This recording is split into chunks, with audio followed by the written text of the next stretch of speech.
میں اپنے ہسبینڈ کے ساتھ کمرے میں ہم دونوں بیٹھے ہوئے تھے، تو یوں محسوس ہو رہا تھا جیسے کچن میں کوئی برتنوں کو چھیڑ چھاڑ کر رہا ہے۔ میں نے اپنے ہسبینڈ سے کہا کہ آپ پلیز چیک کر کے آئیں کہیں کوئی بلی وغیرہ تو گھر میں نہیں آ گئی۔ جب میرے ہسبینڈ کچن کی طرف گئے تو انہوں نے آ کے کہا کہ وہاں پر تو کیتلی میں چائے بن رہی تھی، کیا تم چائے رکھ کر آئی تھی؟ میں نے ان سے کہا کہ نہیں، میں تو چائے نکال کر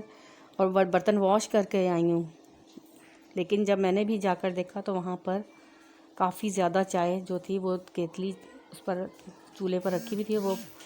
چائے پک رہی تھی۔ ہم لوگ بہت حیران ہوئے، میرے ہسبینڈ بھی کہنے لگے کہ یہ کیا بات ہے، کہنے لگے میں بھی کچھ عرصے سے اس گھر میں کچھ عجیب سی حرکات محسوس کر رہا ہوں، مگر میں زیادہ ذکر نہیں کرتا۔ ایک دو روز کے بعد ایسا ہوا کہ رات کے وقت ہم لوگ سو رہے تھے تو ایک دم سے ہمیں یوں فیل ہوا کہ جیسے ہمارے دروازے پہ کسی نے زور سے نوک کی ہے۔ میرے ہسبینڈ بہت پریشان ہوئے کہ ہمارے روم کے دروازے کوئی کیسے آ سکتا ہے، جبکہ فلیٹ کا دروازہ باہر سے ہم نے اندر اچھی طرح سے لاک کیا تھا۔ جب میرے ہسبینڈ نے دروازہ کھولا تو باہر کوئی بھی نہیں تھا، انہوں نے سارا گھر چیک کیا، باہر کوئی بھی نہیں تھا، اور جب ہم نے مین ڈور کو چیک کیا تو وہ اندر سے لاک تھا۔ وہ گھر ایسے ہوتے ہیں کہ وہ ہر طرح سے سیف ہوتے ہیں، آپ اندر سے ان کو لاک کریں تو اس کے بعد آپ بالکل سیف ہو جاتے ہیں۔ میرے ہسبینڈ نے ایک ایک چیز، ایک ایک الماری، بیڈ، ہر چیز چیک کی، مگر کہیں بھی کوئی بھی نہیں تھا۔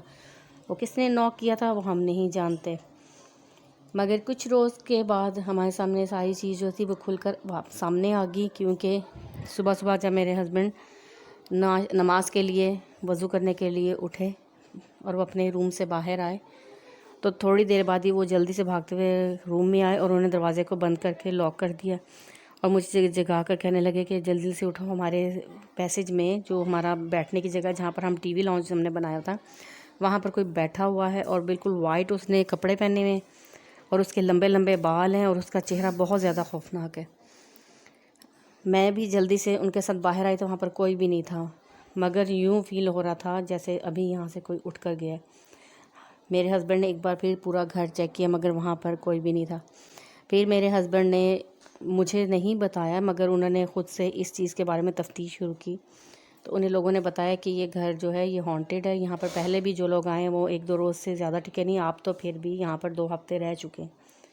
ہم نے بھی جلدی سے اس گھر کو چینج کیا، ہم نے فوری طور پہ اپنی پیکنگ کر کے وہاں سے نکل جائیں۔ یہ تمام باتیں میری بھابھی نے مجھے بتائیں، جو کہ ان کی جو سٹوری تھی وہ پوری، جس کا وہ لوگ وہاں سے گئے ہیں تو وہ میری بھابھی کو مل کر گئے اور اپنا ایڈریس دے کر گئے کہ آپ لوگ بہت اچھے ہیں، آپ لوگ ہمارے ساتھ ملنا جلنا جو ہے قائم رکھیے گا، اور ہم اس ریزن کی وجہ سے یہاں سے جا رہے ہیں۔ یہ تھی ہماری سٹوری جو میں آپ کے ساتھ شیئر کرنا چاہ رہی تھی۔ بہت شکریہ نیہا آپ کا۔ بہت سی جگہیں، بہت سے گھر ایسے ہی ہوتے ہیں کہ وہاں پر غیر مرئی مخلوقات پائی جاتی ہیں، مگر ہمیں اس کا ادراک نہیں ہوتا، اور جب ہم ان کے ساتھ آمنا سامنا ہوتا ہے تو پھر ہی ہم ان چیزوں کے اوپر یقین کرتے ہیں اور بیلیو کرتے ہیں۔ اللہ تعالی ہم سب کو ان سب چیزوں سے محفوظ رکھے۔ اس کے ساتھ ایک اور سٹوری ہے جو ہمارے ساتھ شیئر کی ہے شجاعت نے یہ سٹوری ملتان سے ہمارے ساتھ شیئر کی ہے۔ شجاعت کہتے ہیں کہ میں لاہور میں کام کرتا تھا، ایک آفس میں جاب کرتا تھا، اور میرے پاس رہنے کے لیے کوئی ٹھکانہ نہیں تھا، تو ہم نے 2-3 لڑکوں نے مل کر ایک کمرہ رینٹ پہ لے لیا۔ اب اکثر ایسا ہوتا تھا کہ ان لڑکوں کی ٹائمنگ مجھ سے مختلف تھی، اور وہ لڑکے جو تھے وہ ان کی ٹائمنگ مجھ سے بہت، جب میں کمرے میں ہوتا تھا تو وہ لڑکے نہیں ہوتے تھے، وہ 2 لڑکے تھے اور میں، ہم 3 لڑکے مل کر اس کمرے میں رہتے تھے، بیڈز ہم نے لگائے ہوئے تھے۔ جب میں اکیلا اس کمرے میں ہوتا تھا تو مجھے وہاں پر ایسا فیل ہوتا تھا کہ میرے علاوہ بھی اس کمرے میں کوئی ہے، مگر میں اس چیز کو سوچتا تھا کہ اگر ایسا کچھ ہو تو میرے دوست اس بات کا ذکر کیوں نہیں کرتے، مگر میں جب بھی اس کمرے میں ہوتا تھا تو مجھے کھٹ پٹ کی آوازیں آتی تھی، اور کئی بار میں نے کسی عورت کا سایہ بھی وہاں سے گزرتے ہوئے دیکھا۔ اکثر میں اپنا آفس کا کام کر رہا ہوتا تھا، جو گھر کے لیے ہوتا تھا، میں وہ کام کمپلیٹ کر رہا ہوتا تھا، تو مجھے یوں فیل ہوتا تھا کہ جیسے چیئر ایک دم سے ہلنے لگ گئی ہے، اور کئی بار کپڑوں میں چھیڑ چھاڑ ہوتی تھی، جو کپڑے ہم ہینگ کرتے تھے اپنے اتار کے، ان میں کبھی وہ گر جاتے تھے، کبھی ان میں کچھ آواز آتی تھی۔ ایک روز میں اپنا کام کر رہا تھا تو جو میں نے پاس پین رکھا ہوا تھا وہ ایک دم سے لڑک کر نیچے گر گیا۔ میں نے اٹھا کر اس کو پھر سے ٹیبل پہ رکھا اور میں فائل کو چیک کر رہا تھا کہ پھر سے پین لڑک کر نیچے گر گیا۔ میں نے اب کی بار پین کو ہاتھ میں پکڑ لیا اور فائل کو اسٹڈی کرنے لگا، اتنے میں مجھے یوں محسوس ہوا کہ جیسے کسی نے میری کمر پر ہاتھ رکھا ہے۔ میں نے ایک دم سے پیچھے مڑ کے دیکھا کہ شاید میرا کوئی دوست کمرے میں آ گیا اور مجھے تنگ کر رہا ہے، مگر وہاں پر کوئی بھی نہ تھا۔ پھر میں نے فائل کی اسٹڈی شروع کر دی کہ شاید یہ میرا وہم ہوگا، تو ایک دم سے مجھے یوں فیل ہوا کہ میرے بال زور سے کسی نے پکڑ کے کھینچے۔ پھر میں ایک دم کھڑا ہو گیا اور میں نے جی کھڑا کر کے کہا کہ تم جو کوئی بھی ہو، تم نے بھی اسی کمرے میں رہنا ہے اور میں نے بھی اسی کمرے میں رہنا ہے۔ میری مجبوری ہے، میں کمرہ چھوڑ نہیں سکتا، مگر تمہاری بھی یہی مجبوری ہے کہ تم شاید یہاں سے جا نہ سکو، تو اس لیے بہتر ہے کہ ہم ایک دوسرے سے دوستی کر کے یہاں پر رہیں۔ تم مجھے تنگ نہ کرو، میں تمہیں تنگ نہیں کرتا، اس لیے میں آئندہ تمہیں کسی کام معاملے میں تنگ نہیں کروں گا اور تم بھی مجھے نہ تنگ کرنا۔ وہ کہتے ہیں کہ وہ دن اور آج کا دن دوبارہ مجھے کسی نے کوئی پریشان نہیں کیا، نہ ہی کبھی مجھے کوئی شکایت ہوئی ہے، نہ ہی مجھے کبھی کوئی آہٹ محسوس ہوئی ہے۔ یہ تھی میری سٹوری جو میں آپ کے ساتھ شیئر کرنا چاہ رہا تھا۔ یہ تیسری سٹوری ہمارے ساتھ انڈیا سے شیئر کی ہے سلطانہ نے۔ سلطانہ کہتی ہیں کہ یہ میرے نانا ابا کے دور کی بات ہے، جب انڈیا پاکستان بنا تھا اس زمانے کی بات ہے کہ میرے نانا ابا پاکستان آنا چاہ رہے تھے، انہوں نے سامان وغیرہ باندھ لیا تھا، مگر ایک روز ان کی خواب میں ایک نورانی چہرے والے بزرگ آئے اور کہنے لگے کہ ہم تمہارے گھر میں، ہمارا پورا خاندان قیام پذیر ہے، تم لوگ بہت اچھے اور نیک ہو اور ہم نہیں چاہتے کہ تم لوگ یہ گھر چھوڑ کر جاؤ، اس لیے تم اسی گھر میں رہو، ہم انشاءاللہ کسی بھی مصیبت کو تم تک نہیں پہنچنے دیں گے اور تم محفوظ رہو گے، تم اپنے بچوں کے ساتھ ادھر ہی رہو۔ میرے نانا ابا نے اٹھ کر میری نانی ماں سے اس بات کا ذکر کیا تو میری نانی ماں کہنے لگی کہ ہاں میں نے بھی اپنے گھر میں کچھ نورانی چہرے والے لوگوں کو گھومتے پھرتے دیکھا ہے، چونکہ وہ لوگ بہت نماز اور پرہیزگار تھے، نماز پڑھتے تھے 5 وقت کی، روزہ رکھنے والے لوگ تھے اور نیک اور شریف لوگ تھے، تو وہ لوگ اکثر ایسی چیزیں دیکھ کر وہ سمجھ جایا کرتے تھے کہ وہ اچھی مخلوق ہے یا وہ بد مخلوق ہے، برے مخلوق ہے، وہ اس لیے ان کو علم تھا، ادراک تھا اس بات کا کہ یہ اچھی مخلوق ہی ہوگی، وہ اس سے ڈرتے نہیں تھے۔ تو نانی ماں کہنے لگی کہ اگر آپ سے انہوں نے کہا ہے تو آپ ان کی بات کو آزما کر دیکھ لیں، اور واقعی ایسا ہی ہوا کہ ہماری طرف ہمارا گھر محفوظ ہی رہا، جبکہ باقی گھروں میں اٹیکس وغیرہ آئے تو ہمارا گھر محفوظ رہا۔ تب سے ہم لوگ وہیں پر رہتے ہیں، اسی گھر میں۔ ہمارے نانا ابا اور نانی امی کی وفات کے بعد ہم نے اس گھر کو اچھے طریقے سے بنا لیا۔ میری والدہ بتاتی ہیں کہ وہ جو وہاں پہ مخلوق آباد تھی، وہ لوگ بہت ہی نیک تھے اور اکثر ہماری مدد کیا کرتے تھے، اکثر کاموں میں، جب کہ ہم لوگ بہت مشکل حالات میں تھے تو وہ ہماری مدد کیا کرتے تھے، وہ مختلف طریقوں سے ہمیں مختلف جگہوں سے پیسے رکھے ہوئے مل جاتے تھے، اور کئی بار ایسا ہوتا تھا کہ ہم اگر کسی تکلیف میں یا ہمیں کوئی پریشان کرتا تھا تو وہ اس کے ساتھ بھی نپٹ جاتے تھے۔ پھر ایسا ہوا کہ سب بہنوں کی شادیاں ہو گئیں، بھائیوں کے سب وہ چلے گئے اور وہ گھر جو تھا بند کر دیا گیا عارضی طور پہ، مگر پھر بھی جب بھی اس گھر میں کوڑا کرکٹ ہوتا تھا تو ہم تمام بہنوں کو اپنے اپنے گھروں میں جھاڑو پھیرنے کی آواز آتی تھی، یوں محسوس ہوتا تھا کہ جب رات کے وقت کوئی جھاڑو پھیرا گھر میں، تو ہم لوگ سمجھ جایا کرتے تھے اور ایک دوسرے کو، جو بھی بہن نزدیک ہوتی تھی اس گھر کے، اس کو فون کر کے پوچھتے تھے کہ اپنے اماں ابا کے گھر میں جاؤ اور جا کے صفائی وغیرہ کرواؤ، کیونکہ وہ مخلوق جو ہے ہمیں اشارہ دے رہی ہے کہ گھر میں کوڑا کرکٹ پھیلا ہوا ہے۔ اسی طرح سے ایک بار ایسا ہوا کہ ہماری والدہ کی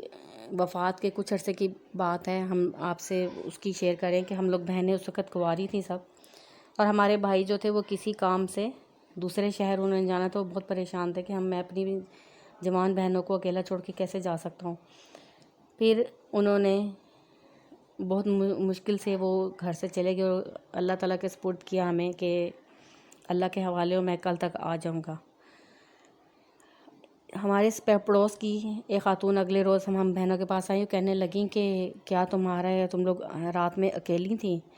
تو پہلے تو ہم نے ان کو بتانا مناسب نہ سمجھا، ہم نے کہا آپ کو کس نے بتایا، کیونکہ ہم نے کسی سے اس بات کا ذکر نہیں کیا تھا کہ آج ہمارے بھائی صاحب گھر پر نہیں ہیں۔ وہ بھائی نے منع کیا تھا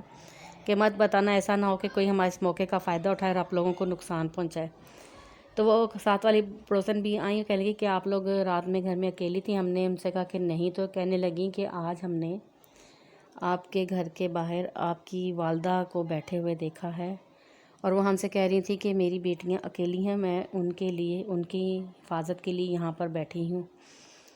تو میں اس لیے آپ لوگوں سے پوچھنے کے لیے آئی ہوں کہ کیا آپ رات گھر میں اکیلی تھیں؟ تو ہم لوگ حیران ہو گئے کہ ان کو کیسے اللہ تعالیٰ نے اس چیز کا علم دے دیا اور ان کو پتہ چل گیا۔ تو یہ پھر بعد میں ہمیں کسی نے بتایا کہ وہی مخلوق جو ہے آپ کی والدہ کے روپ میں اور اس طرح سے آپ کی مدد کرتی ہے، اور آپ کی، اور اسی نے اس پڑوسن کو بھی یہ اس لیے بتایا تاکہ آپ لوگوں تک یہ اشارہ پہنچ جائے کہ ہم آپ کے ساتھ اس گھر میں رہ رہے ہیں اور ہم آپ کو کبھی بھی پریشان نہیں ہونے دیں گے۔ اور ابھی بھی جب بھی ہمیں کوئی پرابلم ہوتی ہے تو ہم اپنے گھر میں دعا مانگتے ہیں جو بھی، تو اللہ تعالیٰ ہماری وہ دعا پوری کرتا ہے۔ اور اگر ہم پریشان ہوتے ہیں تو ہم ایک دوسرے سے جب ذکر کر رہے ہوتے ہیں تو اللہ تعالیٰ اس مخلوق کے ذریعے ہماری وہ پریشانی ختم کرتا ہے۔ وہ مخلوق جو ہے ہماری مدد کرتی ہے، وہ نیک لوگ ہیں۔ ہم نے ان کو اکثر نماز پڑھتے ہوئے اپنے گھر میں دیکھا ہے کہ کچھ لوگ جو ہیں وہ نورانی چہروں والے، وہ جان نماز بچھائے ہمارے گھروں میں نماز پڑھ رہے ہوتے اس گھر کے اندر۔ اور ہم نے آج بھی وہ گھر جو ہے سیل نہیں کیا، اور بہت سے لوگ ہم سے مانگتے ہیں وہ گھر، مگر ہم اس کو سیل نہیں کرتے۔ ایک بار ہماری ایک کزن تھیں، ان کو کوئی بہت ہی زیادہ مشکل تھی پیش، تو ان کو معلوم تھا کہ ہمارے گھر میں ایسا ہے، تو انہوں نے کہا کہ میں بھی چاہتی ہوں میں آپ کے گھر میں جا کے تو میں دعا کروں۔ تو جب ہم نے ان کو چابی دے دی، کہا کہ آپ جائیں گی تو ساتھ میں صفائی وغیرہ بھی کروا دیجیے گا، اور ساتھ میں آپ دعا بھی کر لیجئے گا۔ تو وہ بتاتی ہیں کہ جب میں آپ کے گھر میں گئی تو آپ کا گھر بالکل صاف ستھرا تھا، اور ایک کمرے سے بہت خوشبو آ رہی تھی، اور جب میں نے اس کمرے کا دروازہ اوپن کیا ہے تو مجھے سامنے ہی ایک پیالے میں لڈو اور ایک پیالے میں پانی جو تازہ تھا بالکل رکھا ہوا نظر آیا۔ تو میں نے وہ لڈو اٹھا کے چکھا، تو ایسا مزیدار لڈو میں نے ساری زندگی میں نہیں کھایا۔ آپ کے گھر میں واقعی جو مخلوق ہے وہ بہت نیک لوگ ہیں۔ یہ تھی میری سٹوری جو میں آپ کے ساتھ شیئر کرنا چاہ رہی تھی۔ واقعی تمام مخلوقات جو اللہ تعالیٰ نے پیدا کی ہیں ان کا کوئی نہ کوئی مقصد ہوتا ہے، اور ان میں جو نیک لوگ ہوتے ہیں، جو نیک مخلوقات ہوتی ہیں، وہ چاہے کسی بھی طرز سے ہوں، کہ انسان ہو یا جنات ہوں، وہ لوگوں کی مدد کرتے ہیں اور لوگوں کے دکھ سکھ میں ان کے کام آتے ہیں۔ امید ہے کہ آج کی سٹوریز آپ کو پسند آئیں گی۔ آپ کو ہماری سٹوریز پسند آئے تو آپ پلیز مجھے کمنٹ کیجیے گا، اور ساتھ میں آپ لائک کا جو بٹن ہے اس کو پریس کریں، اور کمنٹ کر کے بتائیں کہ آپ کو ہماری آج کی سٹوریز کیسی لگی ہیں۔ اور آپ لوگ بھی اپنی سٹوریز ہمارے ساتھ شیئر کر سکتے ہیں۔ ہم نے اپنا واٹس ایپ نمبر آپ کو سینڈ کریں، آپ اس کو اسکرین پہ دیکھ سکتے ہیں۔ آپ بھی اپنی سٹوری ہمارے ساتھ شیئر کریں۔ اپنا بہت سا خیال رکھیں، اور عید کے اس موقع پہ تمام غریب اور مساکین میں گوشت تقسیم کرنا نہ بھولیں۔ اپنے پڑوسیوں کو یاد رکھیں۔ اللہ تعالیٰ ہم سب کی حفاظت فرمائے، اور یہ عید ہم سب کے لیے خیر و برکت کا باعث ہو۔ Take care. اللہ حافظ۔